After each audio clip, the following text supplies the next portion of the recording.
Bien, buenos días. Pues vamos a seguir con este seminario Política Fiscal Contracíclica para el Crecimiento Estable y Sostenido de los Países en Desarrollo, el caso de América Latina. Y bien, pues tenemos aquí nada menos al doctor Juan Carlos Moreno Brid. Hay una presentación muy grande de él, creo que todos ustedes lo conocen, entonces… Sí, no sé si te quito 5 minutos para comentarte toda esta, pero ustedes lo conocen, es uno de los profesores más distinguidos de nuestra facultad. Incluso algún día me comentaba que para él era muy importante tener a sus alumnos en el primer semestre, porque justo ahí era donde podía ir formando pues nuevos cuadros, sobre todo desde una posición económica totalmente diferente a la que nos enseñaron cuando yo era chiquita, hace muchos años, de que la economía es la ciencia que estudia los recursos escasos, y definitivamente fue una definición que quedó, pues que debería de eliminarse, porque realmente la economía lo que busca es el desarrollo económico. Entonces, le voy a dar la palabra al doctor Juan Carlos Moreno Brid, que es un gusto tenerlo aquí en el Instituto de Investigaciones Económicas, gracias a la profesora Eufemia, quien es la que ha organizado este seminario, gracias a que ella también tiene un proyecto PAPIT. Felicidades, doctora Basilio Morales. Pues muchísimas gracias. Iniciamos con la presentación, Juan Carlos. Alicia, muchísimas gracias. A la doctora Eufemia también, muchas gracias por una vez más tenerme aquí. Quisiera ver si hay un micrófono que sea de paradito. Es que me paro, porque si no, entre que voy a voltear a ver la pantalla y luego voy a voltear esta, va a estar como partido de tenis, voy a estar viendo para todos lados. Si hubiera un micrófono, sería una verdadera maravilla. Gracias.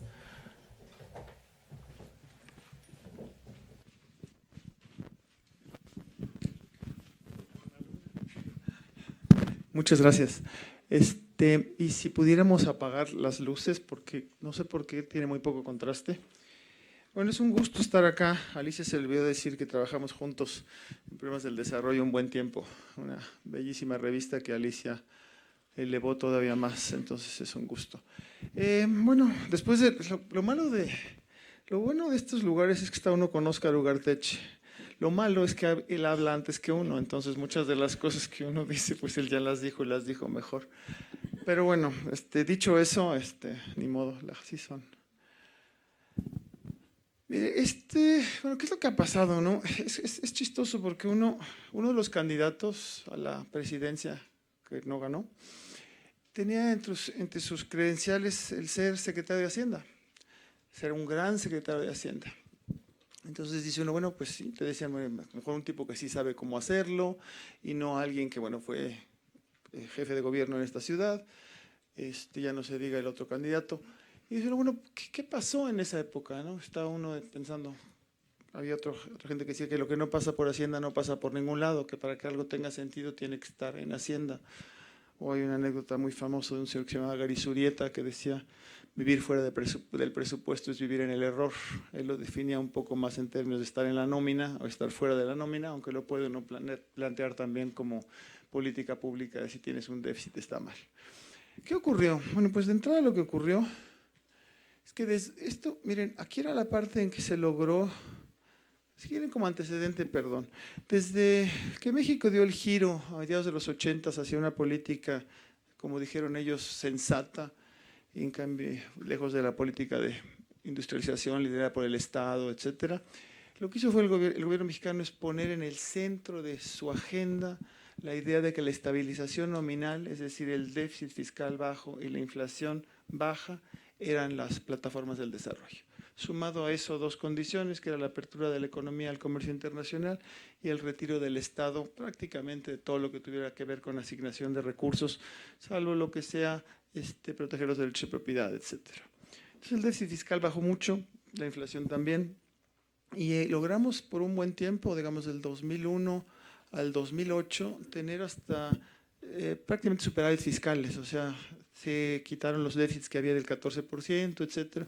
Y acá si ven ustedes, lo rojo es el gasto, lo verde es el ingreso, y la diferencia es o superávit o déficit. Aquí como varios países de América Latina logramos tener estos ahorros en cierto sentido, por lo menos no acumulábamos deuda, y por primera vez en muchísimos años México hizo una política fiscal contracíclica cuando se dio cuenta de la crisis que venía en el 2009. Fue chistoso porque primero Banco de México subió las tasas de interés.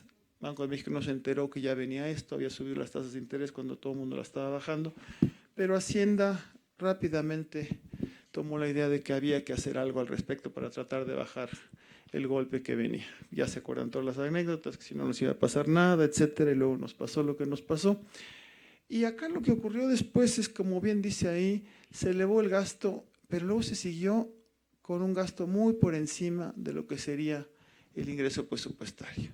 Tiempo atrás, cuando trabajaba yo en CEPAL, conocí a un gran ministro de Hacienda de Costa Rica que se llamaba Fernando Herrero, que en una conferencia lo alabaron mucho porque era por esas épocas y le dijeron que qué bien que él estaba haciendo política contracíclica. Y a la hora de que él pidió la palabra dijo que agradecía mucho los elogios, pero que no tenía nada que ver porque contracíclico quiere decir que a la hora que cambie el ciclo en su fase, él va a poder hacer otra cosa.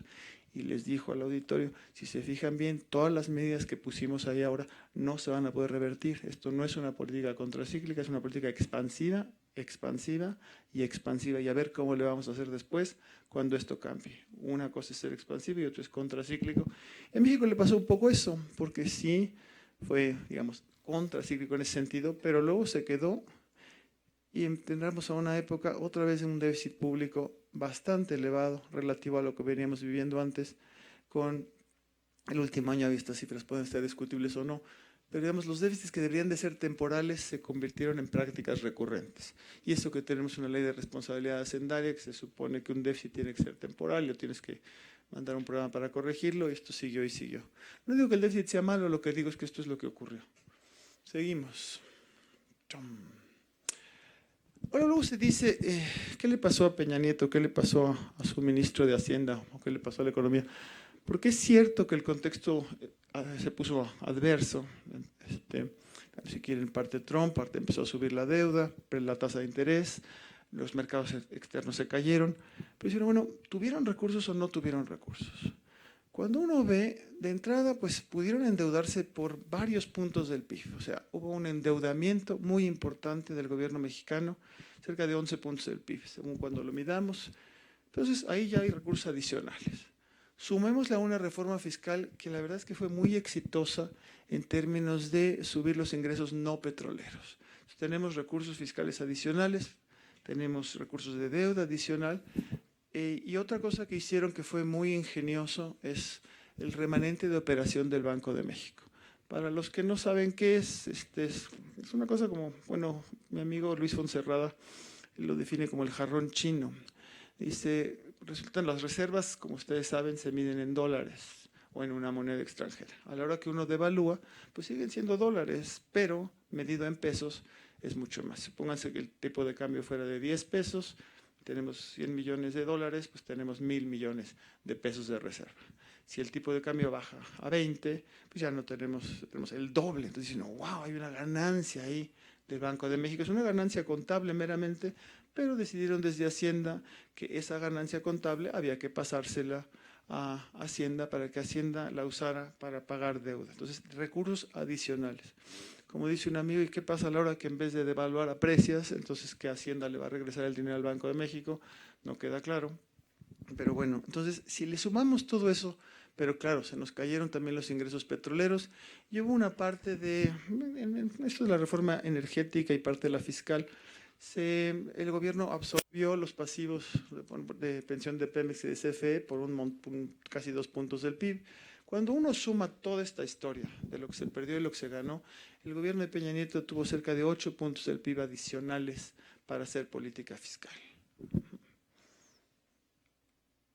Y dice uno, bueno, pues uno esperaría en una cosa muy keynesiana, bueno, pues ya con toda esa cantidad de puntos adicionales, ese déficit, porque estoy hablando nada más de ingresos, podría haber sido que los gastos fueron tales que ya no hubo déficit, pero se le había demostrado que ya había habido déficit. Aquí tenemos, esto fue la historia del déficit y el déficit primario, o sea, uno de los dos, balance público y el balance primario. El balance primario es cuando uno le resta, como saben ustedes, el pago de intereses. En muchos gobiernos en Sudamérica, tiempo atrás, el gran problema del déficit público era el pago de intereses sobre la deuda internacional. Entonces, por mucho que uno ahorre y ahorre y ahorre, como está uno a veces también en las casas nuestras, lleves tanto en la tarjeta que por mucho que ahorres, sigues, como le decimos nosotros, ahorcado de deuda. Entonces te dicen, oye, es que eres irresponsable. Y dices, mira, sí soy irresponsable, pero fui irresponsable. Lo que pasa es que las tasas de interés del 50% no la puedo pagar en mi casa. Entonces dices, déjame ver qué tan responsable eres o no. Es lo mismo con gobiernos, le quitas el pago de intereses para ver cómo está la historia. Y lo único malo es que a la hora que le quitas el pago de intereses dices, caray, ni siquiera te alcanza para tus gastos, algo está ocurriendo, o sea, sí tienes este déficit, no es solamente, no le puedes echar la culpa nada más a la subida en las tasas de interés. Y dice uno, bueno, ok, entonces subo esto y seguramente, ¿se acuerdan la caída que tuvimos? Y dice uno, bueno, pero ¿en qué se tradujo? Esto no se tradujo en un crecimiento más elevado. Súmenle que tuvimos en 2012, 2013, todo esto fue el inicio de las reformas macroeconómicas de Peña Nieto con su Pacto por México, que ustedes están muy jóvenes, pero bueno, quizás se acuerdan del Pacto por México, pero fue un impacto tal que lo equivalente es solamente cuando México le ganó a Alemania en el Mundial hace poquito. Fue una sorpresa brutal, no, nadie lo creía, lo de Alemania yo tampoco. Lo del pacto se suponía que era un chico muy guapo que venía de Televisa, que no tenía mucho en la cabeza, y la verdad salió un estadista que, por lo menos en esos momentos, los principales partidos se sentaron, firmaron 108 compromisos por una agenda consensuada. Cuando Estados Unidos, los gringos, tenían el Congreso cerrado porque no podían ponerse de acuerdo con el presupuesto y tenían las elecciones en severo cuestionamiento de quién había ganado. Y nosotros enseñándole al mundo de repente que había un nuevo México. Impresionante. Todas las portadas, el Mexican Moment, toda esta historia. Y Peña Nieto y su equipo nos dijeron que si no se aplicaban las reformas, que con las reformas íbamos a estar creciendo al 5.5% hoy y en general por encima del 5%. Y si no las aplicábamos, íbamos a estar condenados al 3%. Y el caso es que ojalá hubiéramos estado condenados al 3 porque las aplicaron y no llegamos ni al 3. Entonces diría uno, en plena aritmética, pues esto parece que las reformas fueron de lo peor. Pero regresando al tema que es la balanza, dice uno, bueno, ¿qué pasó? Pues qué pasó es que de entrada, como en las familias, si uno se endeuda, ¿para qué te endeudas? Pensar que la deuda es mala es totalmente absurdo porque entonces los bancos no tendrían por qué existir. La intermediación financiera es para pasar pues posibilidades de gasto e ingreso a través del tiempo o intergeneracionalmente, etcétera. Endeudarse no hay manera de comprar una casa, salvo que robes, pues también se puede, ocurre. Pero bueno, ¿pero qué fue en qué se gastó?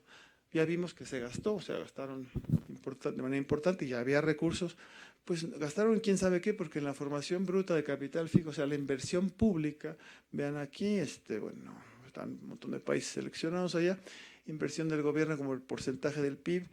Ya en el 2009 no andábamos destacando mucho, estamos en el 3%, para el 2016 estamos en menos de 2%. Depende cómo lo midan exactamente, pero en última instancia estas cifras son comparables a las de Cárdenas. Me refiero no al ingeniero, sino al general. Entonces, eso es lo que estamos viendo. Ese es el porcentaje. Cuando estaba México creándose el plan sexenal, cuando el Estado estaba tratando de reconstruir este país, esas son las cifras porcentuales que tenemos ahorita de inversión pública a PIB. Si ven, bueno, ahí creo que lo puse, bueno, la inversión pública se cayó en términos reales a un promedio de 5% anual en estos años. Tienen ustedes que irse, que me corrija Oscar, a países casi en estado de guerra civil para encontrar un deterioro tal de la inversión pública. Y estoy hablando bruta, acuérdense, no es que le estemos criticando, que también se puede, porque el tren a Toluca empieza donde empieza en Santa Fe, en vez de en Observatorio, esa es una inversión bastante bruta, pero es sin y sumamos, ¿no? Y sumamos mucho, ya me han oído que yo cuando era joven, o hasta adulto maduro, la palabra socavón no existía en mi léxico, creo que en el de Oscar tampoco, en el de Alicia, que es más joven, creo que tampoco, y ustedes sí saben que es un socavón, ¿no? Es un hoyo que existe en una carretera, ¿no? Entonces, para nosotros no, el socavón no existía eso. Brutal. Curiosamente, la reforma de Peña Nieto llegó a un impasse de este tamaño. le criticaron prácticamente desde el principio las clases dominantes o pudientes que estaba provocando una contracción de la economía mexicana porque quitó la depreciación acelerada de la inversión. Eso fue lo más fuerte que criticaron, también la subida de tasas, etcétera. Y se llegó al punto que el señor Videgaray, esto es cuando él era secretario de Hacienda, dijo esto que está aquí, como lo primero que tenemos que hacer es cuidar la responsabilidad fiscal. Ojo que ya no estaba creciendo el país, ¿eh? En segundo lugar, reducir el déficit fiscal. Y como el compromiso del presidente ha sido muy claro, hasta el 30 de noviembre, ni nuevos impuestos ni incrementar los existentes. Esto es muy importante porque lo podemos ver en un futuro cercano, esta historia de que no hay que subir impuestos ni incrementar los existentes. Aquí fue forzado por la discusión de economía política. Y además lo hicieron. Diciendo, ¿qué más pasó en Hacienda? Hay una cosa que se llama los criterios generales de política económica que están hechos en la Secretaría de Hacienda, lo presentan una vez al año, en fin. Y uno dice, qué curioso, porque son gente muy buena técnicamente. Y miren, año con año, bueno, esto es lo que se suponía que se presupuestó, y esto es lo que en realidad ocurrió. Cada año un punto y pico de diferencia. También proyectaban en los criterios generales, aquí en el criterio de 2014, pues 2013 había crecido esto, que íbamos a crecer así y crecimos así. Bueno, pero ya para el año siguiente ya habían aprendido, ya unos nuevos criterios de política económica, los cuales que dijeron, bueno, no, para el 2015 ya vamos a crecer hasta acá y luego todo esto. No, no. Ahora el 2016, misma historia, no, vamos a crecer hasta acá y bueno, en el 17 pues ahora va para allá. Entonces, sistemáticamente, imagínense ustedes que están en clases, llegan con su maestro, le prometo maestro que ahora sí voy a estudiar un montón, voy a sacar 8 y al siguiente 7. No, espérese, ahora sí le prometo en serio. ¿Cómo les hubiera ido, por lo menos en algunas clases que Alicia, Oscar y yo damos, no creo que les hubiera ido muy bien? Proyecciones exageradas del crecimiento del PIB, proyecciones subestimadas del gasto público, y la deuda, estos son el cociente de deuda a PIB. Acuérdense que el compromiso era ya no endeudarse más, ¿no? O sea, tener el déficit público bajo control y toda esta historia. Pues lo mismo, los criterios generales decían que íbamos a hacer esto en la trayectoria del cociente de deuda a PIB, y luego el siguiente año que íbamos a hacer esto, que íbamos a hacer esto, que íbamos a hacer esto, que íbamos a hacer... Y lo que sí ocurrió es que hicimos esto. 10, 11 puntos del PIB de endeudamiento adicional. Dice uno, bueno, ¿fue ese error de cálculo, ese acierto político? ¿Es que son juez y parte de lo que están haciendo? Dice uno, bueno, pues de entradas, recordemos que una agencia calificadora, la Moody's o la Fitch, nos bajó la calificación y nos dijo, oigan, no les estoy bajando la calificación como país por la deuda, los estoy bajando porque no sé qué hicieron con la deuda. No crece, no se ve impacto en esto. Entonces, ahí es donde viene, dijo en su momento, que es un par de años atrás, la deuda con proporción del PIB es la media de los emergentes, es decir, de las economías como nosotros, las que no llegan mucho al quinto partido del mundial. Y también, ¿cómo se llama? India está peor que ustedes en ese sentido, 50% de los países desarrollados tienen algunos mucho más de deuda que ustedes, o sea, no va por ahí. El punto es qué hicieron con el dinero. Hay un libro muy bonito que se llama ¿Dónde quedó la bolita? Es un chico del CIDE, ya ni tan chico, pero debe ser un investigador del CIDE o del Elisario Domínguez, que se mete a estudiar el presupuesto y así le llama ¿Dónde quedó la bolita? Y dice un montón de cosas espantosas, que lo que pasa es que lo que se presupuesta tiene poco que ver con lo que se realiza y luego para cuando te enteras lo que se realiza pasan como 10 meses, 14 meses. Tú estás haciendo planeación hacendaria sobre cifras del año pasado que no son ciertas, que no conoces y que no vas a conocer hasta después de que empieces a hacer tu ejecución del gasto. Y de entrada te vas al artículo 58, resulta que hay una cosa que se llaman las adecuaciones. Adecuar es una palabra bien bonita, ¿no? Porque suena como que lo haces bien. Vamos a adecuarnos al cambio climático, vamos a adecuarnos a la realidad, ¿no? Pero así lo define, y lo leo. Adecuaciones presupuestarias se realizarán siempre que permitan un mejor cumplimiento de los objetivos de los programas de las dependencias y entidades. Son modificaciones a calendarios de presupuesto, ampliaciones y reducciones líquidas al presupuesto o a los flujos de efectivo. Las dependencias y las entidades. Adecuaciones quieren decir, a ti te llega el presupuesto, tú lo puedes modificar sin pedirle permiso a nadie, siempre que permitas un mejor cumplimiento de los objetivos de los programas. eso de permitir un mejor cumplimiento del objetivo, ¿quién lo define? ¿Cómo se dice? ¿Con base a qué criterio? No hay una sola metodología que esté metida en esta ley que diga, mire, usted para que pueda hacer eso, mejor quiere decir en función de 3 indicadores, 4 indicadores, dinero, tasa interna de retorno, lo que tú quieras. No, lo único que hay que hacer es meter ahí, bueno, se adecuó porque es mejor. Serán autorizadas, ojo, por las propias entidades y dependencias y se informa a la Secretaría de Hacienda. No se le pide permiso a la Secretaría de Hacienda, se le informa. O sea, yo digo que para el Instituto de Economía sería buenísimo que me den una cantidad de dinero brutal porque pues, yo la voy a usar muy bien, ¿no? Con mis becarios. Y va a ser muy bueno. Ah, bueno, pues entonces no le tengo que avisar, no le tengo que pedir permiso a Armando, no digo que sea el caso de nuestro director, lo que digo es que ese es el equivalente. Con que yo le diga, no hombre, eso va a ser muy bueno para los chavos, porque si comen mejor y beben un buen vino en la nochecita, vas a ver qué bien concentrados van a estar, ¿no? ¿Vale? Ahora dice esto, cuando las adecuaciones presupuestarias representen en su conjunto o por una sola vez una variación mayor al 5%, entonces hay que reportarlo. Eso es cuando es mayor. Reportarlo no dice pedir autorización, dice reportar. Pero si es menor, no pasa nada. Y además, fíjense, habrá que reportarlo y con base en esa información, la Comisión de Presupuesto podrá emitir opinión. Opino. Fíjense, opino que pues, no lo hizo mal, lo hizo bien. No es, vean lo laxo que es esto. Es que dice uno, bueno, pues haces el presupuesto como quieras, ¿no? ¿Qué problemas hay? Pues problemas son enormes. Uno, no, siempre que sí quisiera que haya posibilidad de cambiarlo, ¿no? Porque hay emergencias, un temblor, cualquier cantidad de cosas, ¿no? Pueden parar los precios, medicinas, en fin. Pero este nivel de laxitud es un poco salvaje. Fuente, creo que se llama Fernando Núñez González, él identifica estos datos o estos problemas, que dice que lo malo es que no es que difieran, sino que la verdad es que como está tan laxo esto de su mejor uso, pues puede ser mejor o peor uso, puede ser un uso totalmente indeseable o incluso ir a financiar pues o campañas o la cartera de alguien, como ya Oscar nos hizo ver qué pasa en otros países que nosotros no teníamos idea, pensamos que era más cosa nacional.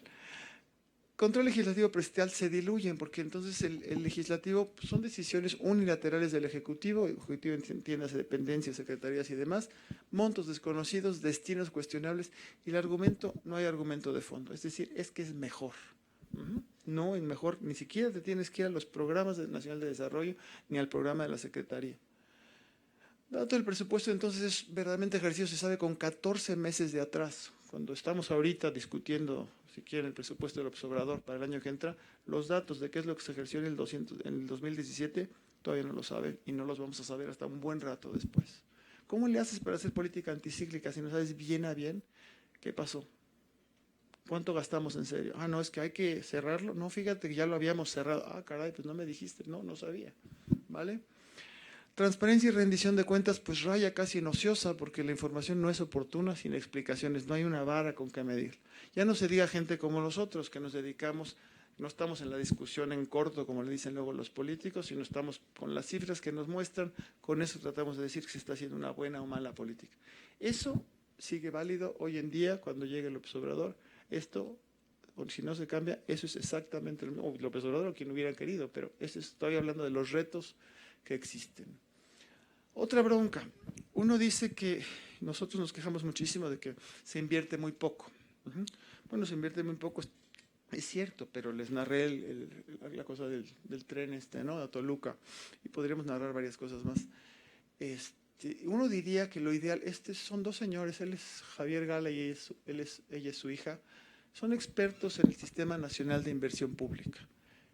Hay bien poca gente que sabe qué es el sistema y menos que sea experto. Es así como te encontraste el tipo que patea penales y siempre los mete, ¿no? Entonces con la izquierda y para atrás. Es buenísimo. Dice que esto es lo que uno quisiera, ¿no? Que ¿dónde vas a invertir? Bueno, si hay evaluación social rentable y la privada es rentable, bueno, eso es adelante y el gobierno no tiene por qué meterse. Si las dos son no rentables, pues tampoco hay que meterse para nada. Si el gobierno, el sector privado lo ve como no rentable, pero la evaluación social da rentable, bueno, pues sí hay que meterse acá. Y aquí, si esto es rentable, pero nosotros creemos que no es rentable, otro tipo de acciones quizá hay que disuadirlas, etc.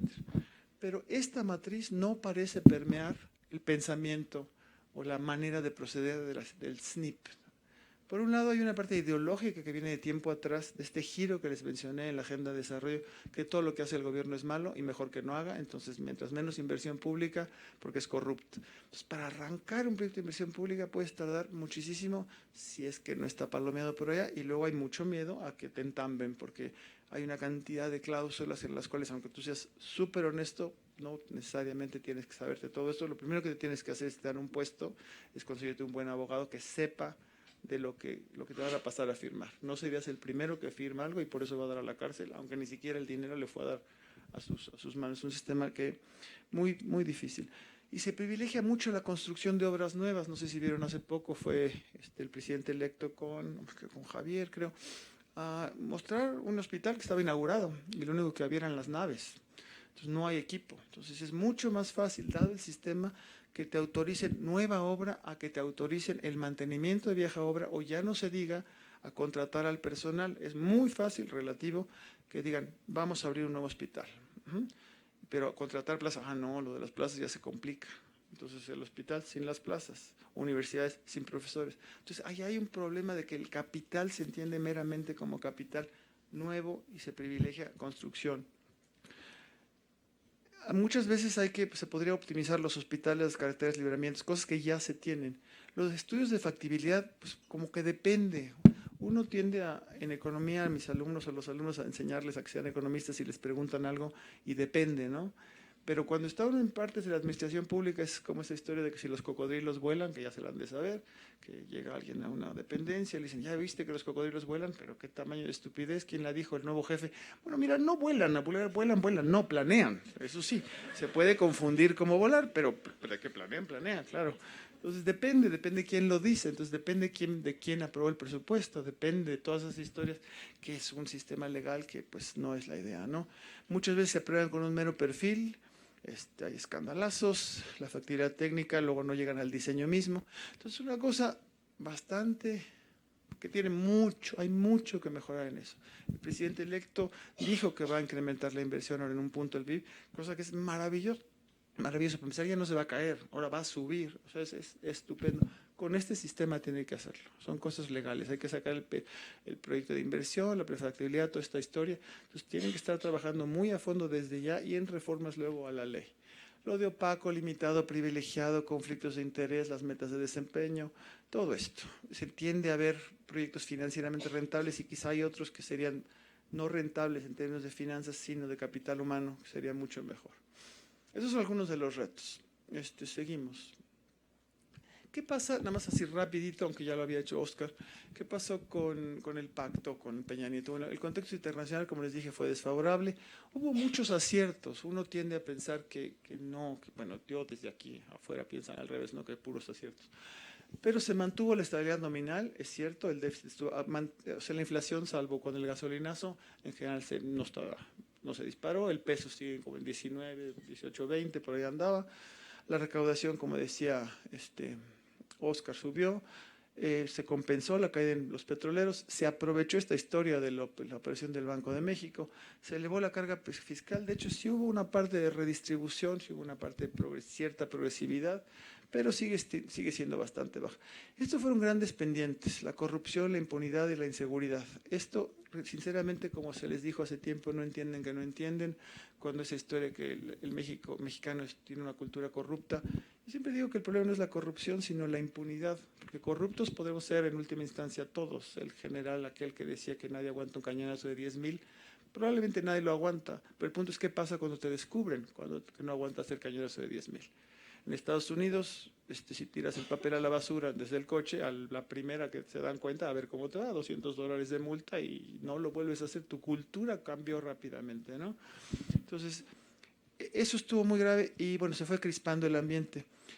Punto muy importante de la corrupción y la impunidad, retomando lo que decía Oscar, es que si uno está en un país en el que hay que hacer una reforma fiscal, es decir, que contribuya más los que tienen dinero, ¿cómo les vas a pedir si pasó lo de la Casa Blanca, por ejemplo? Ya con una cosita, no es que la Casa Blanca haya sido un dineral, pero con esa interpretación de, bueno, mira, pues, ¿con qué cara tú me pides que yo dé más dinero si lo estás haciendo así?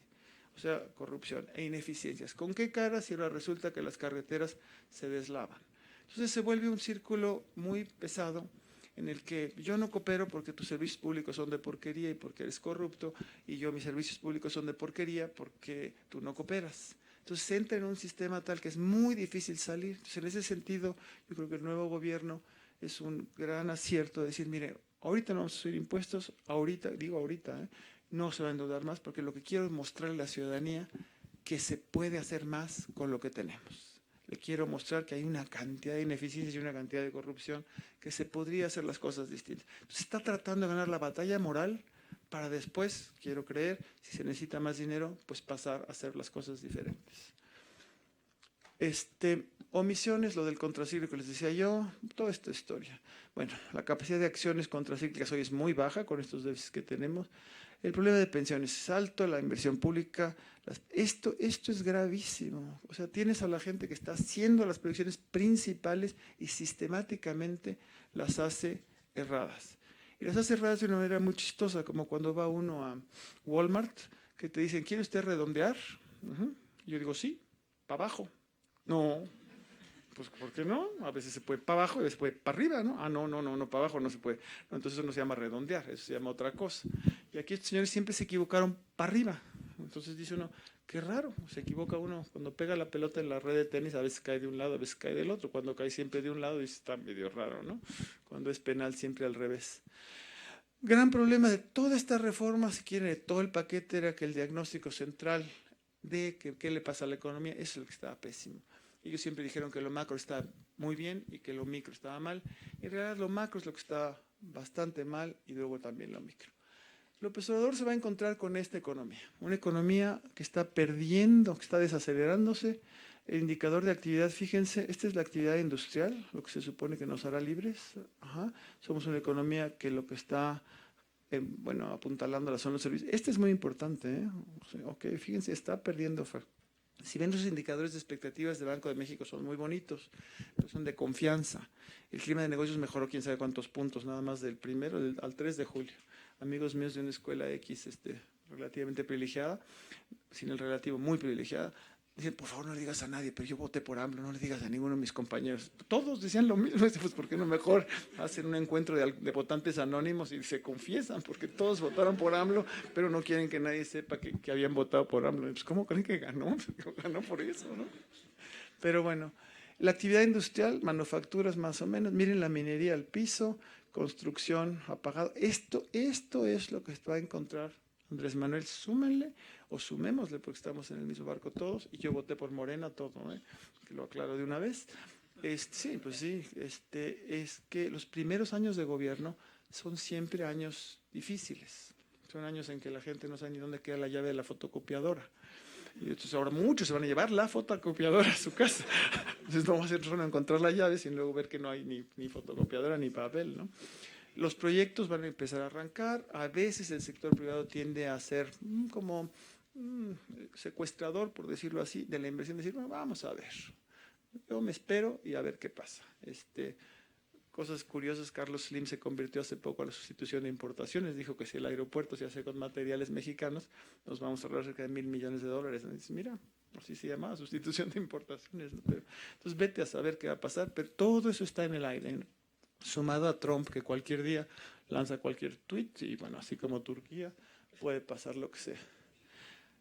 La tasa de reserva, la tasa de interés de la Reserva Federal va para arriba. Si la de ellos va para arriba, la nuestra seguro va para arriba también. Entonces tenemos otro problema ahí en el aire pendiente, porque el costo del dinero se hace más caro, los proyectos se hacen más. Y esta es la distribución. Todo esto es Banco de México, ¿eh? La distribución de hacia dónde van las tasas de referencia se están moviendo a la derecha. Entonces hay un ambiente ahí recesivón. Y acá los precios de las materias primas, energía va para arriba últimamente, pero ahí entramos en un gran problema porque ahora somos importadores netos de energía. Antes, cuando subía el petróleo, nosotros celebrábamos y los centroamericanos se quejaban. Ahora estamos, como decía Oscar, pues estamos más pegados a los centroamericanos porque también si sube el precio del petróleo, nos pega en nuestra balanza. Regresando a los grandes retos, pues tenemos el gran reto, las crecientes presiones de gasto en inversión social e infraestructura, manteniendo esta historia. En educación, en seguridad social, en infraestructura, todo esto necesitamos mucho más. Las pensiones es un drama, no, los mexicanos no tenemos pensión. Es muy difícil la gente que va a poder vivir de una pensión. Ya no digas que tenga pensión y luego que pueda vivir de esa pensión. Son muy, muy bajas. Andamos gastando poco en salud pública y de educación, en pensiones. Necesitamos replantear todo eso. Estos seguirán creciendo y si no hay esfuerzo fiscal, el gasto va a tener que ajustarse y la inversión se mantendrá estancada. Luego hay temas, si quieren, como teóricos, porque se dice es que lo que pasa es que ya no hay espacio fiscal, que México no tiene espacio fiscal, y menos ahora que Andrés Manuel, como dijo Videgaray en ese sentido, no se van a subir los impuestos. Ahora dicen, no solo no se van a subir los impuestos, aunque aclaran, no como proporción del PIB. O sea, si sube el PIB, suben los impuestos. Pero tampoco va a haber endeudamiento. Entonces, esto ha sido la constante. G, el gasto menos ingresos, la variación en la deuda. Bueno, aquí me faltó la Y, es como proporción del PIB la historia, ¿no? Dicen, bueno, no se puede gastar más porque no nos podemos endeudar y no tenemos ingresos. El Fondo Monetario ha estado discutiendo, o sea, lo que se hizo en Grecia es que este coeficiente era muy alto, entonces para poderlo bajar decidieron cortar este y subir este. Y se armó un desastre, porque luego resultó que los multiplicadores del gasto son muy distintos en las épocas de alza del ciclo que en las épocas de baja del ciclo. Y resultó que cuando recortas no solo le pegas a esto, sino que le pegas a este. Entonces tú quieres reducir un cociente, pero lo que haces es, reduces también la parte de abajo.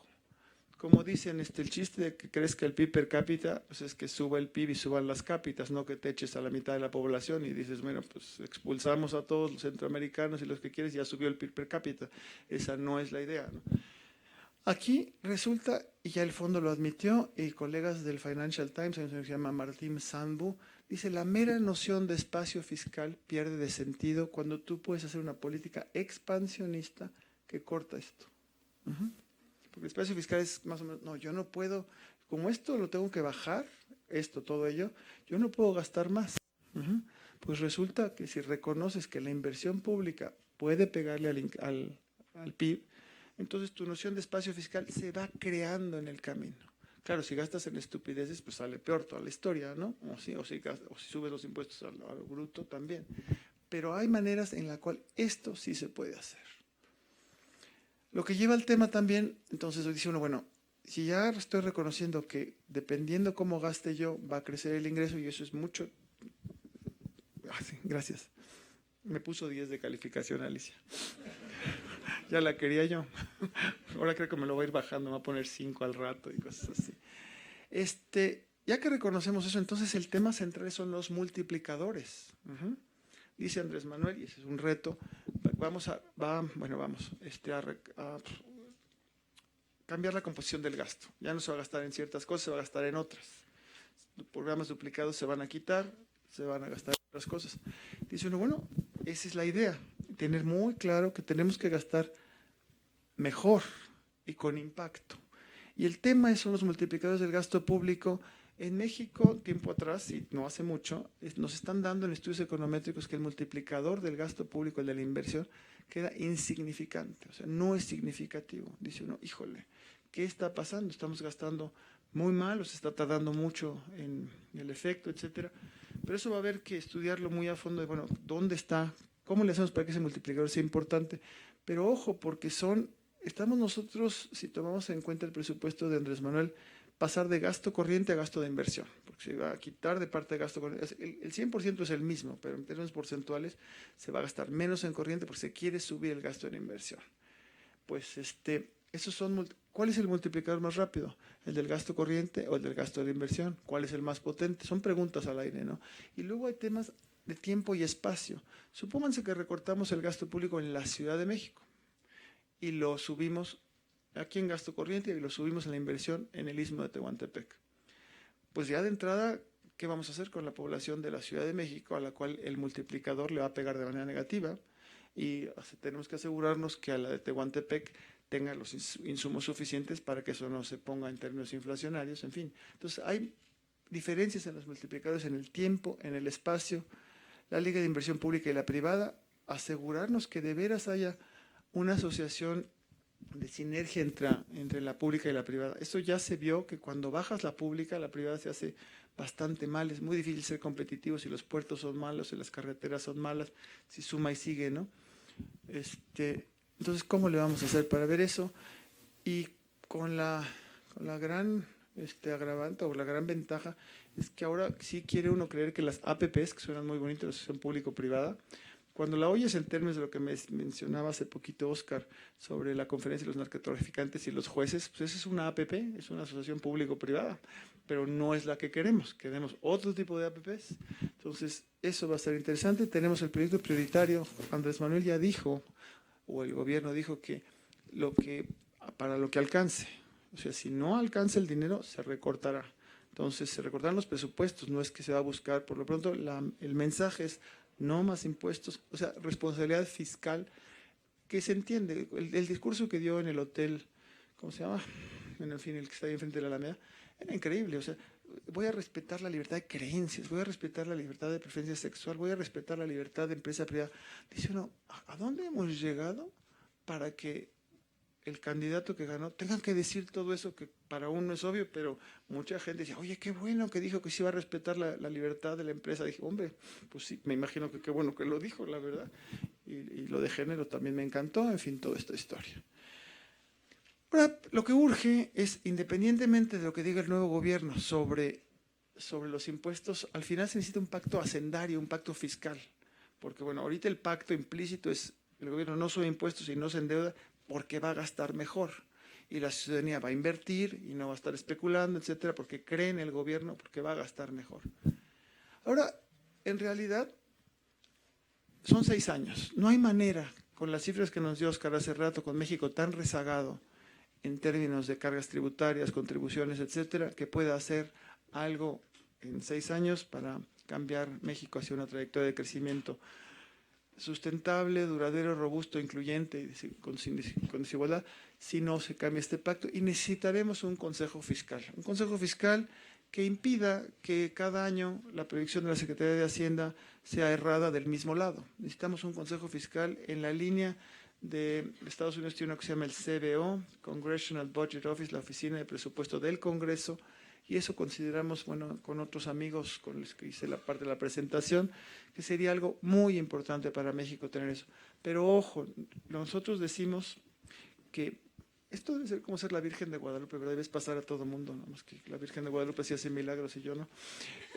Dicho todo esto, el Consejo Fiscal, ojo, hay mucha presión de cierta parte de la sociedad civil, que así como decían que todo lo que hacía el Estado es malo, siguen en la misma danza. Se necesita un fiscal anticorrupción, no, pero autónomo totalmente, que no tenga nada que ver con el gobierno.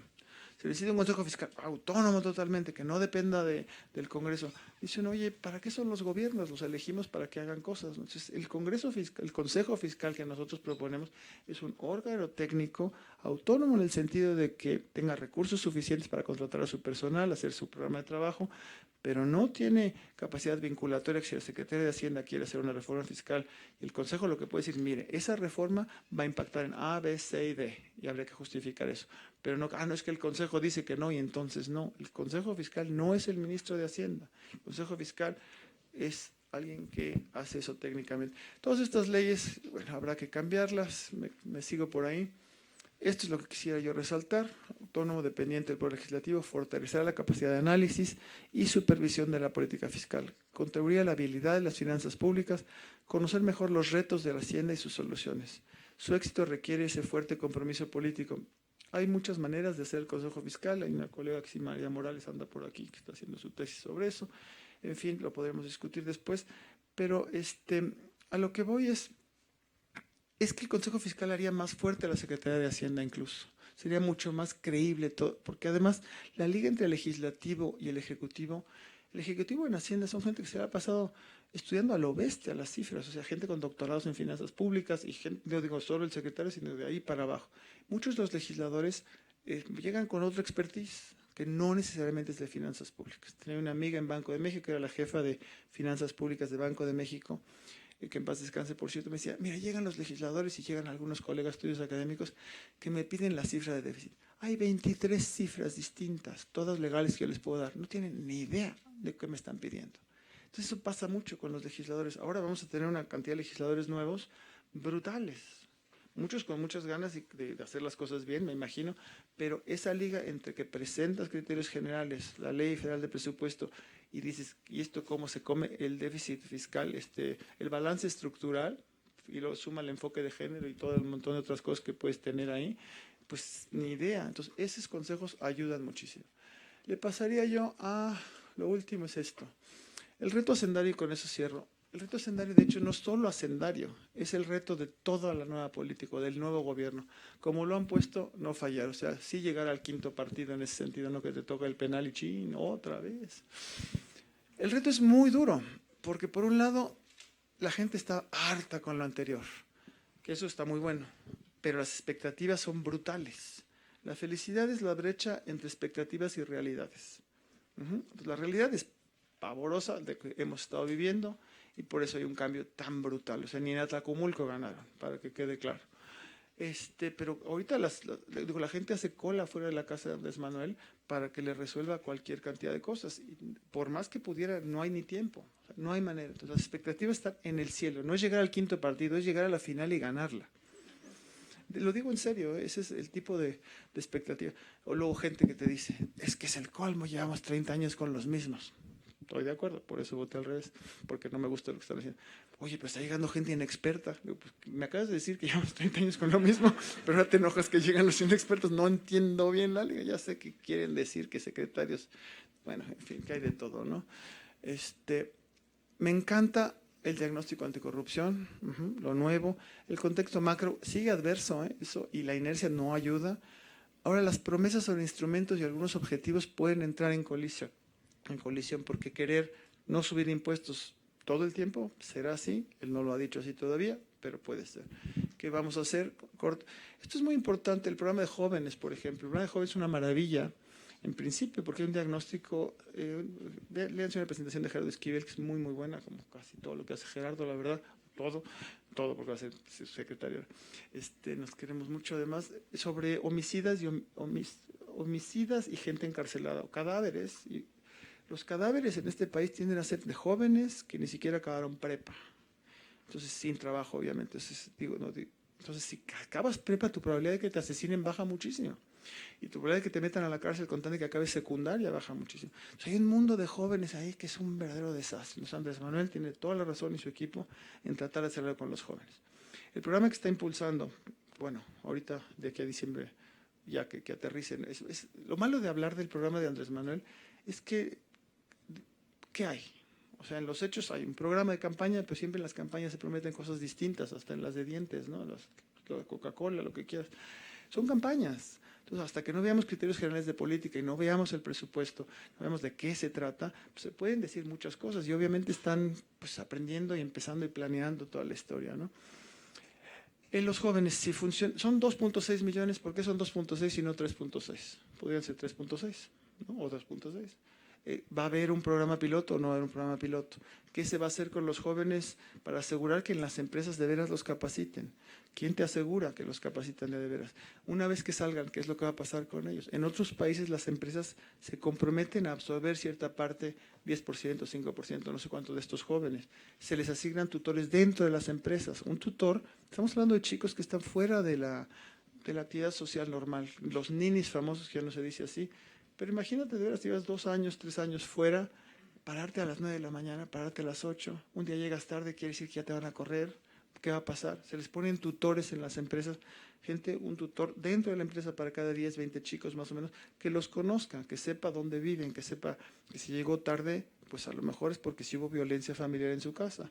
Súmale, puede haber problemas de drogas, puede haber problemas de muchísimas cosas, de los dos lados, de la empresa y del trabajador. ¿Qué vas a hacer con los chicos que por angas o mangas son expulsados del sistema? ¿A dónde los mandas? ¿Qué les dices? ¿Hay otra opción, otra red para cacharlos? ¿Qué haces con los que sí se jubilen? Sí se gradúen. El problema del empleo, ese es mi punto de vista, no es tanto la calificación del empleado, es que no hay demanda efectiva, no está creciendo el país. A la hora que esté creciendo, seguramente esto ya no será necesario este programa. Por lo pronto, qué maravilla sacarlos de las calles y tenerlos haciendo algo, y en las universidades y todo. Pero es un reto inmenso que digo, ¿cómo le vamos a hacer? No está. Ahora, el punto es y por eso le preguntaba un poco a Oscar hace rato. Cuando tú entras los primeros 100 días de luna de miel que le llaman, ¿no? Llega con un respaldo político brutal, y ahorita ya me puso 3, ya me puso 1 de calificación, ya casi acabo. Un respaldo enorme. Entonces dice uno, ¿sería el momento de hacer reformas fiscales? O mejor se espera a reconstruir esa credibilidad, hacer un gasto eficiente y después hacer la reforma fiscal. ¿Crecerá la economía lo suficiente? No crecerá. Entonces está en el aire. Él es mucho mejor político, obviamente. Que va a haber reforma fiscal, va a haber seguro. Que tiene que haber, tiene que haber. ¿Cuál es el momento? ¿El político o el técnico? No sé, no lo sabemos ahorita, lo sabremos pronto.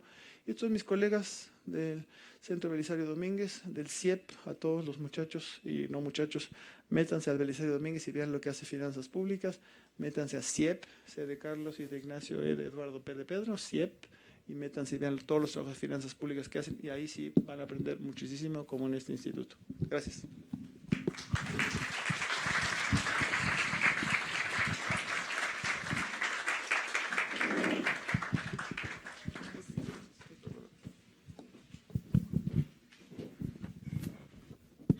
Bien, es que la siguiente mesa es a las 12. Yo diría que tendríamos a lo mejor una o dos preguntas para que el ponente. La mesa ha sido extraordinaria y bueno, pues sí, cuando uno ve cómo está la estructura fiscal, financiera y monetaria de este país, pues por supuesto que es de preocuparse, y sobre todo no solamente cómo está ahorita, las cifras que enseñó el doctor Moreno Brid, de la ampliación de la deuda externa, me parece que es lo más preocupante, entre todas, ¿verdad?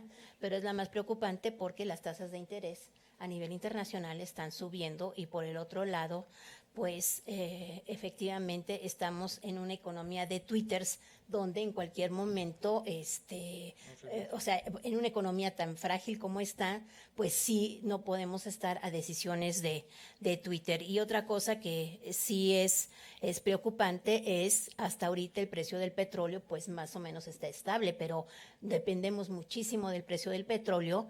Yo espero que no baje, pero en el caso de que bajara, ¿qué haríamos para poder pagar el servicio de la deuda, que es gigantesca, ¿no? Entonces, no solamente es ese entorno internacional y nacional como lo ha manejado el doctor Moreno Brid, sino también que todo esto se refleja, pues, yo decía que en el estómago, ¿no? La economía se refleja en el estómago, y de ahí precisamente todo este malestar que llevamos, no solamente de 1, 2, 3 décadas, sino precisamente en este sexenio, donde realmente el PRI, más bien Peña Nieto, enterró a uno de los partidos que incluso que son los que hicieron todo el desarrollo estabilizador y que México creciera a tasas del 8%.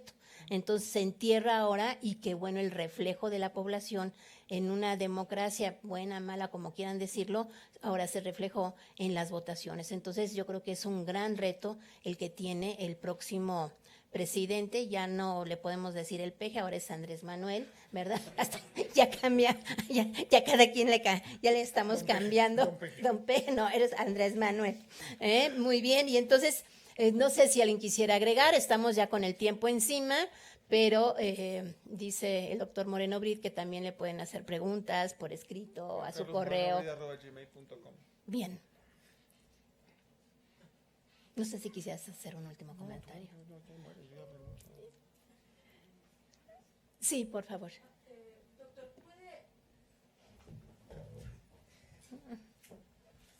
¿puede abundar un poquito en las características del Consejo Fiscal? Ay, Dios. ¿Otra pregunta ya? ¿Hay otra? Perdón.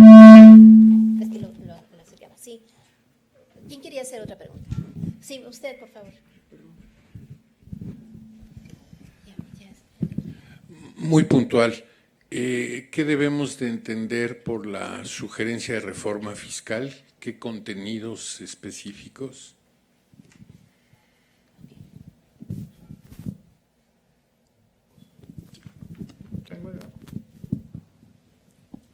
Esto es más un tema político. La reelección posible del presidente de Estados Unidos, ¿cómo influiría en este tipo de dinámica? Muy bien, Ya para- gracias. De repente me muevo en un medio tal que en el que es cuando hablan de la reelección es de Andrés Manuel, dicen, es que cómo se va a reelegir, dije, no es posible que me estén preguntando esto en la UNAM, me quiero morir. No, pero no era la de Andrés Manuel, por favor, agradezco la sensatez.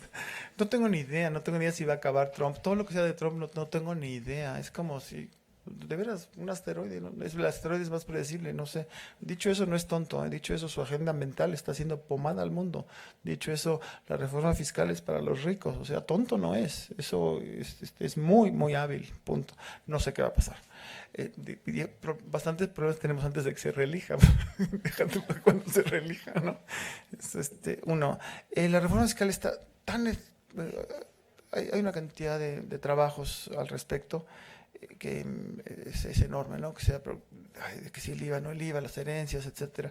Cosas, una básica que se me haría, para no entrar en todo el paquete, es el impuesto a las utilidades de la banca. La banca financia prácticamente la banca española, no tengo nada en contra de los españoles, me encanta cómo juegan fútbol, 2 equipos en particular, pero bueno, hay unas utilidades que aquí nadie graba y nadie quiere grabar, pero lo malo de las reformas no es las que yo quiera, la reforma es un acuerdo. En el SAT, el equivalente al SAT en Estados Unidos, dice, los impuestos es el precio que paga una sociedad para vivir de manera civilizada. Eso lo tiene que decir la sociedad mexicana, que es lo que quiere. Oscar nos recordó que los brasileños muy de izquierda y no pudieron poner un impuesto a la riqueza. Es algo que se va a ir construyendo, ¿no? En el escritorio hacemos reformas financieras y fiscales en media hora, ¿no? Pero, ¿cuál? No sé. Lo del Consejo Fiscal, la verdad, aquí hay alguna, en la lámina se les va a quedar, sería como mucho más largo y yo creo que merecería otra presentación.